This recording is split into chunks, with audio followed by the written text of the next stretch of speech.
que é justamente a questão da educação para o consumo consciente e o crédito responsável, né? Essas práticas de crédito responsável, elas têm que ser observadas pelo fornecedor e também pelo consumidor, né?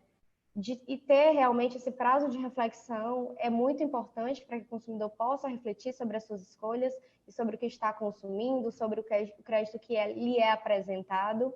E é muito importante também que nós tenhamos uma ampliação desse rol aí das condutas abusivas.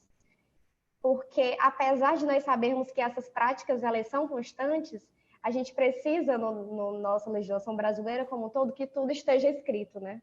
Que a gente tem um mercado muito violador de direitos realmente, principalmente no âmbito do direito do consumidor, e principalmente quando a gente fala de consumidores hipervulneráveis, né? A falar dos idosos, né, das pessoas com deficiência, das pessoas que estão já em uma situação de superendividamento, das pessoas analfabetas. Então, essa educação para o consumo, essa ampliação do rol das condutas abusivas, né, que não é um rol taxativo, é importante a gente dizer, porque essas práticas abusivas elas estão constantemente sendo renovadas, né? Então a gente tem que observar isso constantemente. E, além disso, esse dever de informação que o fornecedor precisa ter, né? De informar, de alertar. Esse dever de informação ele precisa ser muito claro e muito conciso no direito do consumidor a todo tempo, né? O consumidor precisa dessas informações. Então, essa lei, ela realmente é um importante instrumento. A outra questão é como ela será aplicada, né? E como vem sendo aplicada já. Mas aí eu passo para um outro ponto depois de uma pergunta que eu vou fazer. Então, assim, a gente tem essa parte da prevenção, da educação para o consumo consciente, do dever de informação. Um outro ponto importante é o acesso à justiça. Então, não condicionar o acesso desse consumidor à justiça ao cadastro ou um prévio tentativa de conciliação ali no consumidor.gov ou nos PROCONs. Então, essa questão do acesso à justiça é muito importante.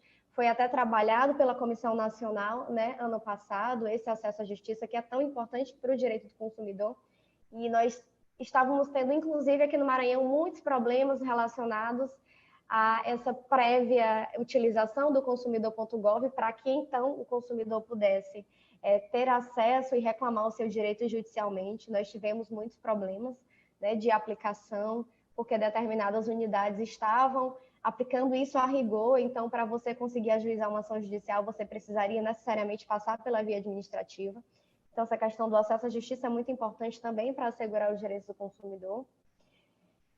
E agora a gente vem para a parte do tratamento, né, do superendividamento, dessa impossibilidade global que o consumidor tem de pagar suas dívidas de consumo, já vencidas e ainda vincendas, e que esse consumidor esteja de boa fé. Então, esse consumidor não pode fazer, de repente, uma reserva mental de que não vai pagar essa dívida. Então, tudo isso é muito importante. E essa conciliação em bloco, que é justamente para que o consumidor faça essa repactuação das dívidas. E uma questão muito interessante que eu acho da lei é que ela traz justamente essa questão compulsória para os fornecedores que não fizeram essa repactuação ali inicialmente. Porque acaba que é uma espécie de punição realmente, né? Porque você vai para receber o crédito no final da fila e você não pode receber ali, fica suspensa a exigibilidade desse crédito. Então, é uma lei que traz muitos instrumentos. Essa atualização no código, ela era realmente necessária há muito tempo. Como a senhora disse, esse projeto tramitou por muito tempo. Essa luta foi muito grande, foram muitas discussões. E ainda assim, a gente, depois de aprovada a lei, precisa ainda discutir muitos pontos a respeito, por exemplo, do mínimo existencial. Concordo com a senhora quando a senhora diz que esse mínimo existencial ele precisa ser apurado caso a caso, né? Porque o meu mínimo existencial não é o seu mínimo existencial, então as situações realmente são diferentes. E fixar esse mínimo existencial no valor de R$303 é realmente absurdo. Então, isso realmente precisa ser revisto, né? A lei, ela deixou uma lacuna, né? E aí, para suprir essa lacuna dessa regulamentação, veio aí dessa maneira, que foi extremamente prejudicial ao consumidor. Então, tudo isso deve ser observado. E a pergunta que eu tenho para a senhora, né, em razão da sua vivência, de estar à frente aí dessa luta e da aplicação, e também de ensinar, né, para a nossa classe, para os advogados, nas universidades também, a senhora enquanto professora, eu também sou professora, sobre a aplicação da lei, né? Aqui a gente consegue trazer muitas situações e conversar sobre muitos aspectos relevantes.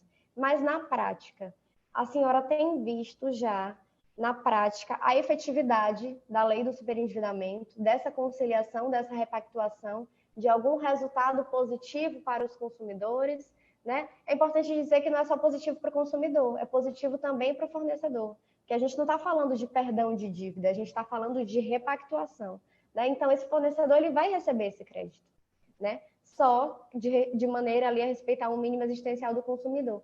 Então, eu lhe pergunto, a aplicação da lei, né, na prática, como a senhora tem visto a efetividade dessa lei? Muito obrigada.